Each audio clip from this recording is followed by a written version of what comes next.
One of the trends we are seeing this year is increased platform use across the entire enterprise. We all know that the platform has expanded really beyond just its base of IT services and operations and into HR and customer service management, especially as those areas have become so strategic. And I think that's kind of what we've seen a lot of this year. The strategic nature of those areas has definitely grown.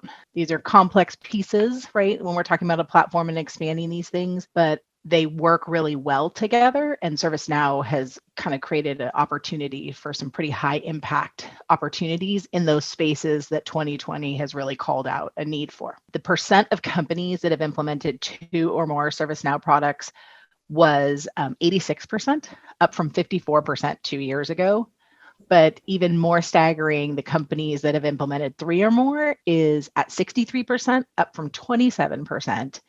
And the companies that have implemented 4 or more at 41%, up from 12% 2 years ago. So those are some pretty significant jumps. We absolutely see the need and the value in having quality ongoing support teams. There's so much of this that is very project centered, but we only know so much when we're doing a project. And the reality is that these things evolve. Clients are evolving, their ecosystem is evolving, their industries are evolving. I mean, even ServiceNow has capabilities that are evolving, coming out twice a year with additional functionality.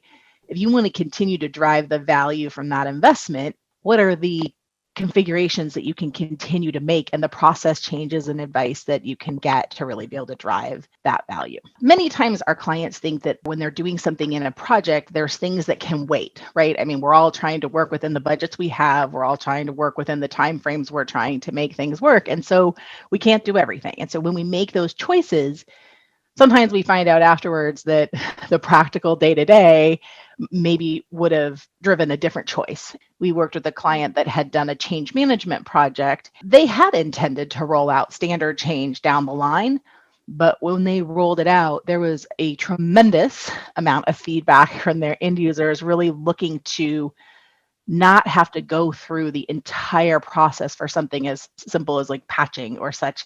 And so we were able to assist them pretty quickly with rolling out increased opportunities in that change space and really fixing some work productivity issues, but again, greatly improving the ESAT that comes from that, your day-to-day stuff, which is so important.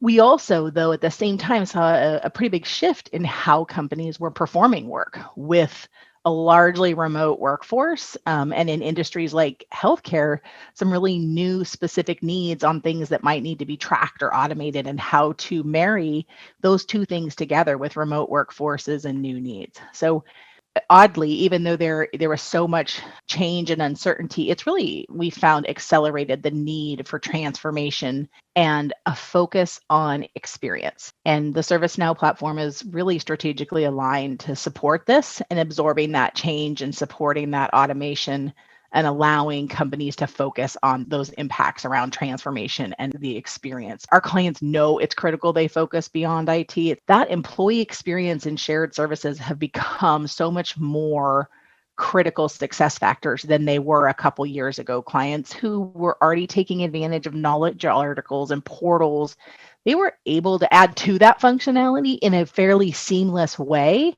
that really helped with integration across domain systems, silos, really giving them a great experience, even though there was all these things happening in 2020 that were happening to us personally and as companies. It was really very beneficial.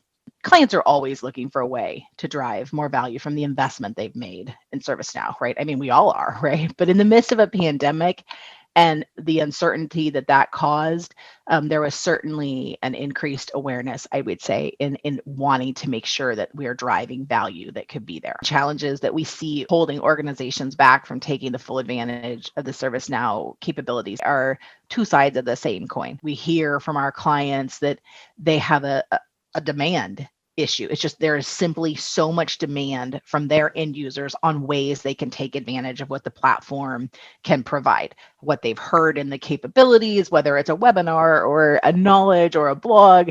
And so they're super excited on how they can use the platform. And at the same time, the staffing is lean and the ecosystem, the ServiceNow ecosystem makes it really hard to find qualified people, especially as we talked about the platform expanding. The type of knowledge we need people to have can sometimes be very specialized. And so really having ongoing support that is more than just administration, that can be giving advice and guidance and taking advantage of best practice and ensuring that companies are not absorbing more technical debt than they really need to. We see that as a pretty big challenge almost across the board with our customers, right? Like how to balance the growing need and the reduced number of staff. So that's probably one of the biggest challenges we see.